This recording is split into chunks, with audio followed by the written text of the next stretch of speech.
E encerrando, né, pessoal, o nosso tema dessa semana, a missão espiritual dos encarnados, né? Então ali ele vai relatar mais uma vez a questão de fazer o bem, né? O texto até é bem interessante. No primeiro parágrafo, né, ele coloca que a missão espiritual dos encarnados consiste em instruir os homens, em lhes auxiliar o progresso, em lhes melhorar as instituições por meios diretos e materiais, né? E as missões, porém, são mais ou menos gerais e importantes.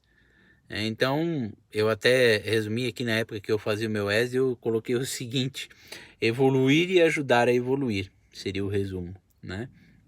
É claro que aqui ele vai trazer outras questões muito importantes, né? Que cada um tem uma determinada missão, né? Como a gente sempre diz, quem tem mais capacidade terá mais responsabilidade, né? Então, muitas vezes a gente, uma sociedade como um todo em geral, a gente busca muito material e às vezes a gente pensa, poxa, mas como eu queria ser um determinado grande empresário, né? Que tem grandes facilidades financeiras e etc, etc.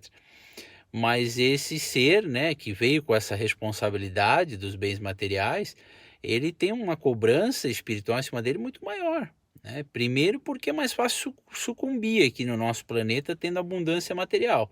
Se a gente não tiver uma cabeça muito boa, uma educação muito boa, é muito mais fácil a gente cair, né, errar, do que tendo pouca capacidade financeira, né? Porque infelizmente a gente sabe que a realidade é que hoje, na maioria das vezes na sociedade, a gente dá mais valor às pessoas que têm mais bens financeiros do que as que não têm, né? Não deveria ser assim, mas infelizmente ainda é em boa parte.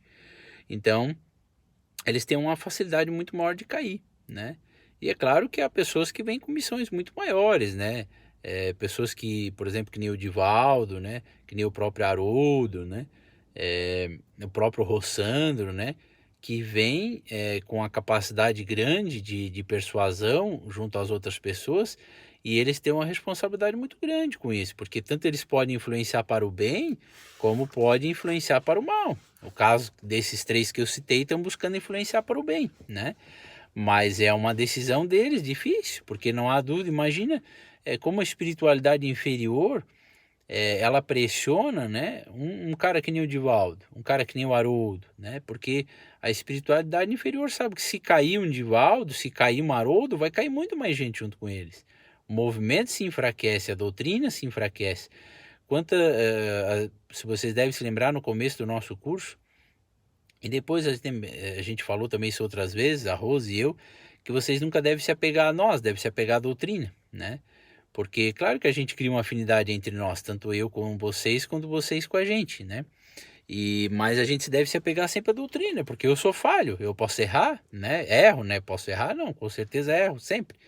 Então, às vezes posso falar uma coisa sobre doutrina espírita que é errada, que vocês não aprovam, né? Ou que eu interpretei de maneira equivocada e passei uma informação equivocada, isso pode acontecer, né? E às vezes as pessoas podem se decepcionar e não abandonar a doutrina ou abandonar o centro por causa disso. E isso não só comigo, com a Rose, com qualquer figura da casa, né? De trabalhadores da casa. Então a gente tem que sempre se apegar com a espiritualidade, com a doutrina espírita, né? E porque a responsabilidade de quem está na frente sempre é maior do que quem não está, né? Porque, como eu disse, imagina se alguém como o Haroldo cai, né? Então a responsabilidade é muito maior. Aqui, como ele traz, né? Há, contudo, missões pessoais de grande importância, né? Então, um prefeito de uma cidade, um presidente da república, alguém que, por exemplo, chega a um cargo de comando, né, seja ele numa empresa, seja ele na esfera pública, ele tem uma responsabilidade muito grande, né, porque há muitas pessoas que depositam suas esperanças nele, né, então quando ele falha, quando ele erra, a decepção é muito maior. Muita gente acaba se sentindo desesperançosa ou desiludida com aquilo, né, então não há dúvida que quanto mais essa pessoa tiver poder de influenciar outras pessoas, seja no meio religioso, no meio político, ou mesmo no meio empresarial, enfim, na sociedade como um todo. Hoje aí na era da internet, os youtubers, né, ou aqueles que dominam aí as redes sociais, né, hoje, para ver como isso é importante, há muitas pessoas hoje vivendo do Instagram, né, eu tenho uma mulher de um primo meu, por exemplo, São Joaquim, ela começou com isso e hoje ela tem, sei lá, acho que 20 mil seguidores e ela vive só disso, né? Ela faz propagandas no Instagram dela e vive disso. E ganha bem, tá? Não ganha pouco, não. Então, para ver como é o poder de influência que ela tem sobre as outras pessoas, porque a decisão dela, por exemplo, de mostrar uma calça de determinada loja, vai ajudar com que as pessoas vão lá e compram aquela calça naquela determinada loja. Então, ela está influenciando as outras pessoas.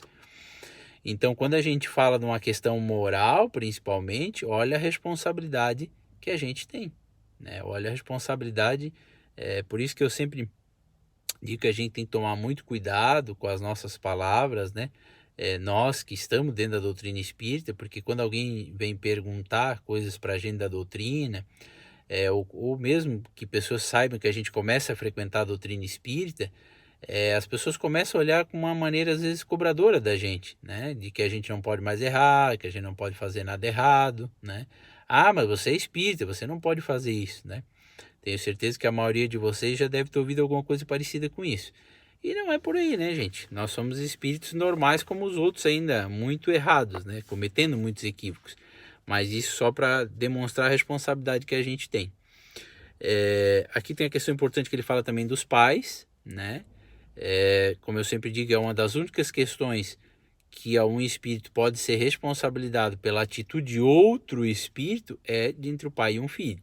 Como ele diz aqui, se este vier a sucumbir por culpa deles, né, se os filhos vierem sucumbir por culpa dos pais, suportarão os desgostos resultantes dessa queda e compartilharão dos sofrimentos do filho na vida futura, por não terem feito o que lhes estava ao alcance para que ele avançasse na estrada do bem. É claro, né, gente, que aqui ele está falando muitas vezes da omissão dos pais, né? Então, obviamente que se eu fiz o meu melhor, me dediquei e mesmo assim meu filho acabou se desviando para um caminho ruim, a responsabilidade maior é dele, não é minha, né? Ele é um espírito livre, né? Mas a gente sabe que muitas das vezes quando os filhos se desviam, há uma grande parcela dos pais e muitas vezes não é nem uma parcela, às vezes, que o pai faz alguma coisa de mal ou de ruim, mas pelo simples fato, às vezes, de não dizer não, né, de não ensinar ao filho que ele precisa respeitar o outro, né, a gente sabe que, infelizmente, na sociedade ainda há muitos pais que passam a mão na cabeça do filho para tudo, e mesmo quando ele comete erros, eles ainda os defendem, né, então isso acaba sendo muito ruim, acaba gerando problemas para a vida desse filho e que o pai vai ser corresponsável, né? E para encerrar, né, ele coloca que os espíritos encarnados têm ocupações inerentes às suas existências corpóreas, né? Então, o que ele quer dizer ali é que dentro da capacidade de cada um, né? Por exemplo, se eu vim com um corpo com algum problema físico, é claro que eu vou vir com um tipo de programação. Se o meu corpo já não tem nenhum problema, vai ser um outro tipo. Então, ocupações inerentes conforme suas existências corpóreas, né? No estado de erraticidade ou desmaterialização, tais ocupações são adequadas ao grau de adiantamento deles. Então aqui é conforme o corpo físico, que como nós já falamos também antes, o corpo físico limita as nossas ações, e no mundo espiritual, como não há essa limitação física, mas vai haver a limitação de moral, de capacidade, né, espiritual. Tanto que espíritos mais elevados moram em colônias mais elevadas, eles podem descer a colônias mais baixas, mas os mais baixas não podem ir a colônias mais altas. Isso é uma trava pela falta de capacidade, como se fosse um problema físico, né? Eu, por exemplo, se eu andar de cadeira de rodas, não vou poder jogar futebol, né? Não, pelo menos o futebol comum. Então, por quê? Porque as minhas pernas não me deixam me movimentar da maneira que é necessário para praticar o esporte.